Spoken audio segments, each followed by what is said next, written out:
Mae Gadael yr Ugeinfed Ganrif yn ddrama nath gael ei ddangos am y tro cyntaf yn y Steddfod Glynebwy. Mae'n cael ei actio gan a wedi cael ei sgwennu gan Gareth Potter. Shwmae Gareth? Iawn yw. Yn ywyd da ydi, achos ar ôl i pawb weld Gadael yr Ugeinfed Ganrif yn y Steddfod, oedd pawb yn gofyn, bobl nath ddim weld yn cwyno, ni wedi colli a bobl nath weld mynd pryd mae'n mynd ar daith i gael gweld eto, ac i ffeindio nhw'n cael weld a mae'n mynd ar daith. Odi, mae'n mynd ar daith nawr. Ni'n cychwyn yn chapter, can mis Chwefror, a wedyn mae'n mynd ar daith trwy Gymru, reit trwy rhan fwyaf mis Mawrth. Be sy'n wych am y drama, un o'r pethau gwych amdani, ydi bod y holl lefydd ti wedi sôn am, mae bob man ar draws Cymru bron iawn, a mae bandiau o bob ardal o Gymru yn rhan o'r stori, ynddo e?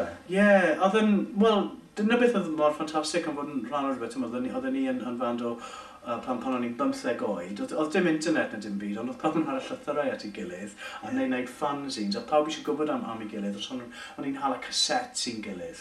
So oedden ni'n creu rhyw fath o rwydwaith gwahanol. A sôn am y scene yna, a sut nath hwnna really newid, dim just y scene rock, ond y scene diwylliannol, a hefyd, a dwi'n meddwl, wrth i mi ddod at y fe, newid Cymru fel cenedl, really, ac agwedd pobl at yr iaith, ac agwedd pobl at Cymru fel cenedl. So mae yna sawl efo gwahanol i drama, yn does? Os chi'n fan os chi'n fan o Gymru fodern a sut mae'r dyfodol yn mynd, bydd yn rhywbeth yna. Ond hefyd, na ni sôn am y rhan gerddorol gyntaf. Mae'n sôn am dy brofiadau di mewn bandiau fel Clistia Cwn, trwodd i bob band ti wedi bod yn ei ers ydi, ond hefyd y bandiau oeddech chi'n gigio gyda fel y cyrff, Fuck Off i Pawb, a'r boom yn y gerddoriaeth ddawns oedd yn chwyldradol, oedd e? Oedd, ie, beth yn gret. Falle bod y byd yn gweld, Super Furry Animals neu Catatonia ar ddiwedd y 90au, ond mae'r stori, mae'r gwreiddio'r stori lot cyn hwnna. Mae'r pethau elwyd yn Cwl Cymru ar ddiwedd y 90au, yn dod o rhywle right ar ddechrau'r 80au. Dyma bunch o bandiau yn dod at ei gilydd am y cerddorion o'r bandiau yna, wedyn yn mynd ymlaen i ffurfio bandiau eraill. Oedden ni mewn 3 neu 4 band dros y blynyddoedd, oedd yn gigio ac yn gwneud, ac oedd yn i gyd yn edrych at y dyfodol, yn trio newid pethau, yn trio wneud yr iaith yn fwy fodern ac yn edrych allan. Oedden ni'n gweld oedd pethau yn gorfod newid ar ôl y 70au, ac ar ddiwedd y 70au, nath Cymru pleidleisio na i ddatganoli. A dyna lle mae'r stori ni'n cychwyn, really. Mae'n Cymru sydd kind of yn fewnblyg ac yn ddiflas mewn ffordd. Ac oedden ni mewn band, mae rhaid ni edrych at y dyfodol, mae rhaid ni greu rhywbeth newydd. Dwi'n sôn am yr hen ffordd Gymraeg o fyw. Ddim yn iach iawn. Mae rhaid i ni gysylltu gyda pobl o tu allan i Gymru neu y bandiau sydd ddim yn siarad Cymraeg falle. A cael recordio'n chwarae ar Radio 1 gen John Peel neu Annie Nightingale neu pwy bynnag nôl yn y dydd. Achos bod Gadael yr Ugeinfed Ganrif mor wahanol a mor syfdanol a cyffroes, yw e'n ddarlith am hanes pop Cymraeg neu yw e'n ddrama? Wel, fi'n gobeithio gallech chi ddod ato fe a mwynhau hyn os chi'n gwybod dim byd am pop Cymraeg. Nes i beiso fe ar ffurf darlith, definitely, ond dwi'n actually mynd mewn a perfformio darlith. Wy'n ail-greu gigs o pethau ynddo fe.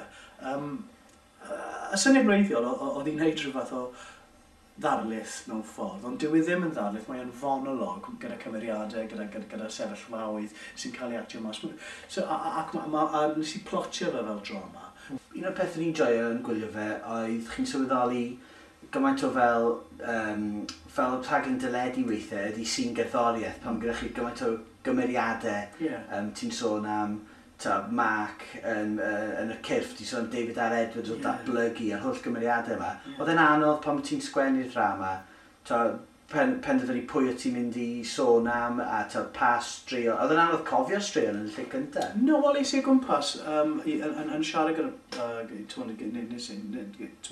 O'n i'n nabod byw gyda Mark o'r cyrff, so oedd e'n bendant yn mynd i fod yn rhan o'r stori. Ac oedd y cyrff a wedi'n Catatonia definitely yn fel paralel i gyrfa Tŷ Gwydyr neu traddodiad ofnus yn bandiau i. Ac pan gychwynodd Catatonia, oedden ni'n rhannu fflat gyda nhw, so oedd hwnna'n definitely mynd i fod yn rhan o'r stori.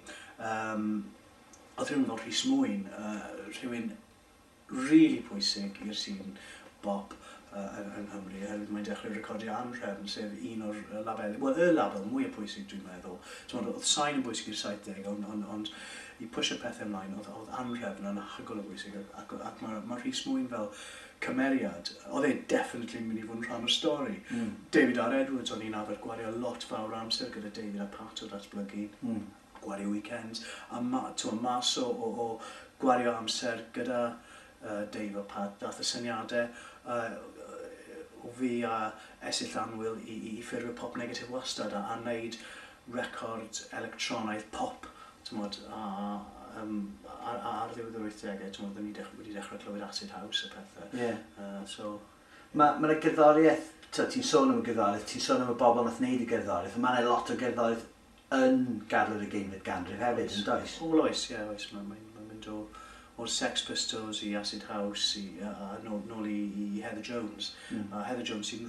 Mae'n strange, dwi'n sôn lot am Heather Jones yn y peth. Mae Heather yn arwres i fi, ond pan o'n i yn rhyw 8 neu 9 mlwydd oed, dyma mam a dad yn cwrdd â Heather mewn cyngerdd.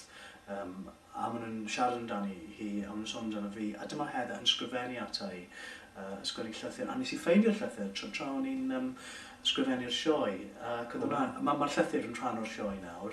A nes i bumpio mewn i Heather ar noson really tyngedfennol tra ni just yn dechrau sgrifennu'r sioe. A dwi'n defnyddio'r noson yna fel golygfa cyntaf sioe. I fi fel rhywun oedd yn dechrau mewn i gerddoriaeth, ti'n hanner ffordd true story mewn ffordd, pan oedd fel y 30s a Catatonia yn y siartiau pethau. O'n i'n diddori clywed y stories cyn, achos dwi'n heb gael i nodi lot o weithiau, mae hwn di ffordd gorau neud o fi'n credu, a dyna pan mae ddabr yn mynd ar daith, yfe. Ond wyt ti'n meddwl bod e'n bwysig yn ddiwylliannol fyd, achos dydy cerddoriaeth fodern, y stwff ti'n sôn am yn y ddrama, ddim wastad yn cael ei barchu gan y pwerau sy'n noddi pethau. Mae opera, mae chwaraeon a pethau felly. So oedd hwn yn rhywbeth o ymgais i roi parch ac i ddiolch nôl i'r sîn sydd wedi newid y fywyd i?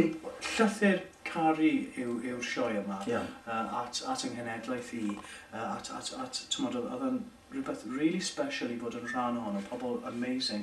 Nad oedd dim nawdd gyda ni fel y cyfryw, o gwbl, ond oedd e jyst yn rhywbeth oedden ni eisiau gwneud. Amateurs a gwirfoddolwyr oedd ydy'r sîn bop Gymraeg. Ac oedden ni jyst eisiau dangos y broses o pobl yn dysgu crefft nhw mewn ffordd. Mi nes i ddysgu lot fawr yn perfformio trwy bod yn y bands yma.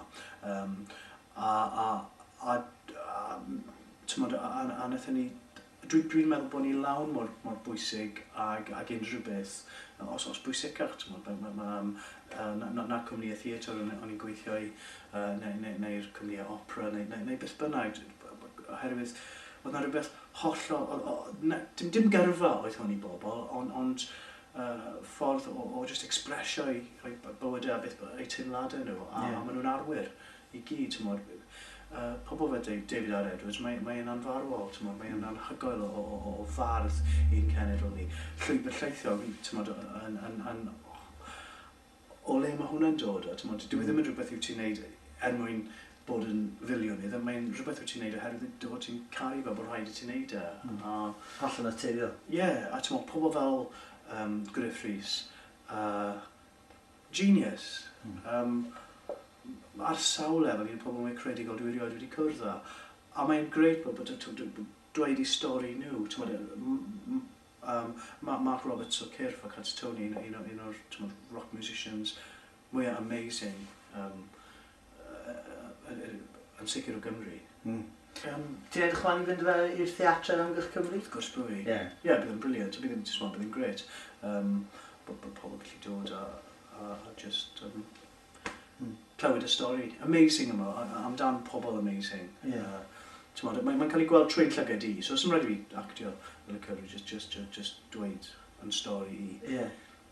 Ond mae'r cymeriadau i gyd yn amazing.